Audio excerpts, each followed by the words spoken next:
Amazon Fever by Kathleen Widener Zofeld, illustrated by Paulette Bogan. When Jeff accompanies his uncle to the Amazon rainforest to acquire butterflies, Jeff hopes to see real jaguars as well. Chapter 1. El Tigre. The jaguar's yellow eyes gleamed through the dark jungle leaves. His lips pulled up in a snarl. His sharp teeth flashed in the dim light. The 300-pound cat crouched on a branch. He was about to leap. I love looking at the jaguar at the Y Museum. Uncle Roy calls him El Tigre. That's Spanish for jaguar. Too bad El Tigre is stuffed and stuck in a display case. I'd like to see a jaguar for real, right up close, I told Uncle Roy. Uncle Roy didn't answer. He was bringing palm trees and other tropical plants into the new greenhouse. Uncle Roy runs this museum. It was his idea to add a greenhouse to the Amazon rainforest exhibit. That way, he said, visitors can feel what it's like to walk in the jungle. It's a cool idea. Still, I don't think it will be as great as the jungle cat part.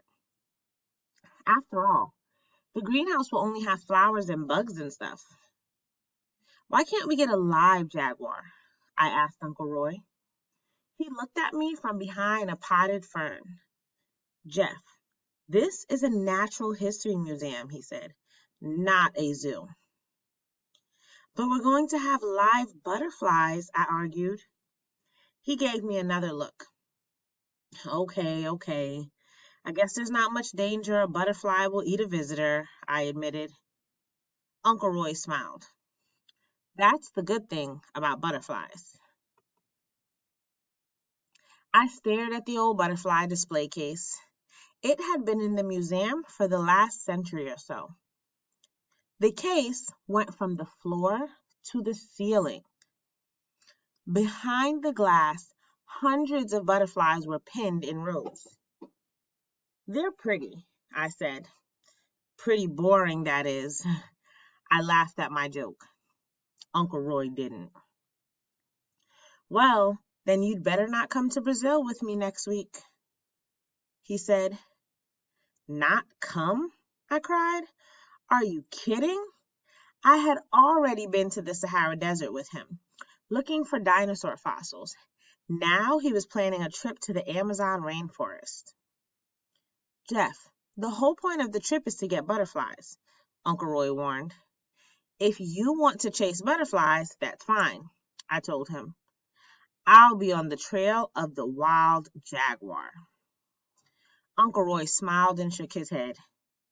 Maybe he didn't believe I'd find a jaguar, but I was going to try. Chapter 2. Down on the Farm. 3 days later, Uncle Roy and I landed in Manaus. A blast of muggy heat hit me as I stepped off the plane. Is it always this hot? I asked. This hot and hotter, said Uncle Roy. Manaus is in Brazil's Amazon rainforest. A city smack in the middle of the jungle seemed weird to me, but Uncle Roy said it's an important port. From here, stuff like rubber and lumber is shipped down the Amazon River to bigger cities on the coast. Uncle Roy rented a Jeep and we drove north. In lots of places, the forest had been cleared away for houses and farms, but in some spots, the trees crowded right up to the road. I peered into the deep, dark jungle. I couldn't wait to get in there. Here we are, cried Uncle Roy. The Jeep bumped down a muddy driveway. A small house and some low buildings stood in a clearing. Uncle Roy, this isn't the jungle, I pointed out. It's a farm. Right, declared Uncle Roy, a butterfly farm. A butterfly farm? I cried. I thought we were hunting butterflies in the jungle. Patience, Jeff. The scientists at the farm collect different types of butterflies in the jungle. From the few they take, they raise hundreds, he said. We'll order all the pupae we need from the farm. So we're going to spend the whole day looking at little bug eggs? I was already hot and miserable. Now I was going to be bored too. Not eggs, pupae, corrected Uncle Roy. First, a caterpillar hatches out of an egg. In a few weeks, the caterpillar attaches itself to a twig and forms a hard shell around itself. That's the pupa. I know, I said. And after a few more weeks, the adult butterfly comes out of the pupa. I was kidding about the bug eggs. We learned about metamorphosis at school this year. A fascinating process, Uncle Roy declared. He and one of the butterfly farmers began going over a list. Under my breath, I grumbled. At this rate, I'll never find a jaguar. Uncle Roy peered up at me from his list. Butterflies, Jeff. We're here for butterflies. Chapter 3, Jungle at Last. The next morning, some of the scientists from the farm were getting ready for a research trip. They were heading into the jungle. Can we go with them? I asked. I don't know, Uncle Roy said. The jungle's a wild place. Do you think you're ready for it? He had to be joking. Let me at it, I cried. Uncle Roy laughed. No way he was going to pass up a trip like this. I helped the scientists pack food, camping gear, and the special butterfly traps. They said we would be studying the areas where butterflies lived. We'd also collect new butterflies for the farm. If we're lucky, said Uncle Roy, we might even see a ghost wing butterfly. A ghost butterfly? Maybe there was more to this butterfly hunting than I thought. Field Journal, Day 1. We drove for most of the day. Then we set up camp at the edge of the forest. Suddenly, it was raining buckets. We dashed into our tents. Uncle Roy put our camera in a plastic bag to keep it dry, as if anything here could ever stay dry. Guess that's why they call it a rainforest. When the rain stopped, the air was hotter and stickier than ever.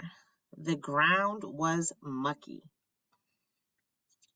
Now it's evening. Boinging, scritchy scratching, whirring, hooting, thumping sounds are coming from the forest.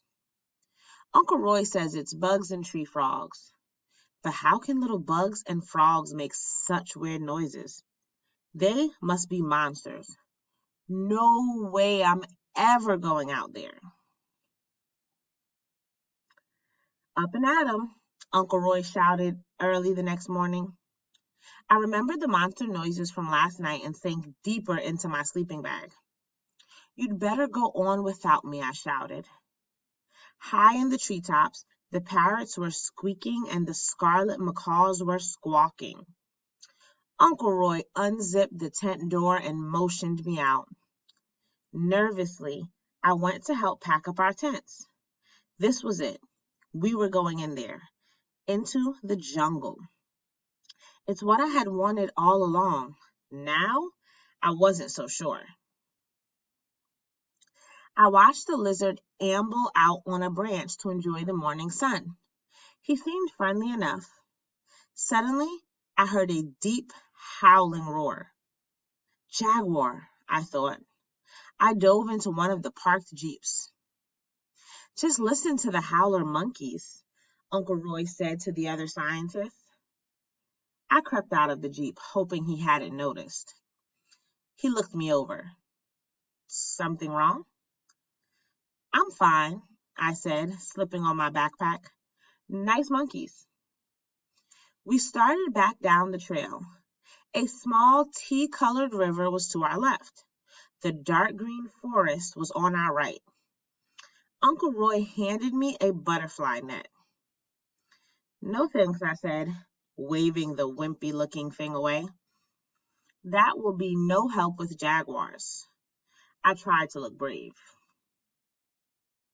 Now, Jeff, said Uncle Roy, I don't know about seeing any jaguars, but I do want you to be careful today. Remember, always look before you put your hands or feet down. The jungle is full of, oh my gosh. He stopped so suddenly I almost crashed into him. What? I cried. I was afraid to look. He pointed to a wide, muddy patch on the riverbank. It was covered with hundreds of yellow-green butterflies. Parrots feeding in the mud, Uncle Roy shouted. Tasty, I said. We stopped and watched them for a long time. The scientists took lots of notes and collected a few butterflies. Later, they found some parrot pupae attached to the leaves. How do you know these things are pupae? I asked. They look like bird poop. They look like that so birds and other enemies won't eat them, Uncle Roy explained. Ew, good idea, I said. I guess these butterflies were not so dumb after all. Field Journal Day 2, Morning. While everyone was busy watching butterflies, I watched for danger. First, I spotted what looked like an alligator floating in the river. Uncle Roy said it was a caiman. Then there were the snakes. A giant anaconda can swallow a caiman up in one gulp. Uncle Roy said anacondas don't eat people. Right. He warned me again, always to look where I put my feet. Some types of poisonous snakes like to hide in the leaves, on the ground, or under fallen logs. And did I mention the bugs? I was watching out for snakes when a hairy tarantula strolled right past my feet. I have never seen such a big spider. He is a monster. Still, no jaguars. Chapter 4, Ghost Butterflies. After a late morning snack, we got back on the trail into the forest. Look, Uncle Roy cried. He pointed one way, then another. Butterflies were everywhere. We spotted glimmering blue morpho butterflies bobbing up and down in the sunlight. They looked like pieces of sky that had come loose. The owl butterflies were harder to find. They stood perfectly still on the vines. The big, fake eyes on their wings seemed to stare at us. Tiger-striped butterflies zipped and zoomed across our path. Each time we saw a different type of butterfly, the scientists stopped to take notes. Butterflies weren't the only bugs out. The air was thick and still. The mosquitoes were making me itch. I swatted at them with a leaf as we pushed deeper into the jungle. Then I saw a butterfly with wings as clear as glass. It fluttered slowly in the dark leaves and disappeared, like a ghost. Hey, Uncle Roy, I called. I think I just saw a ghost wing. Uncle Roy came over. If you did, maybe we can lure it into a trap. We found a little clearing near a stream and put up our tents. Then we carried the traps to a special place in the forest. The scientist showed me how to set up the nets. We used rotten bananas for bait. Phew, this stinks. Butterflies actually like this stuff? I asked. Still, it wasn't as bad as the bait I found Uncle Roy collecting. Bird poop. Real bird poop. Ghost wings love it, he said cheerfully. I can't believe the weird things butterflies eat, I cried. Once the traps were ready, the grown-ups fixed our dinner in the screened-in dining tent. We settled in to camp for the night.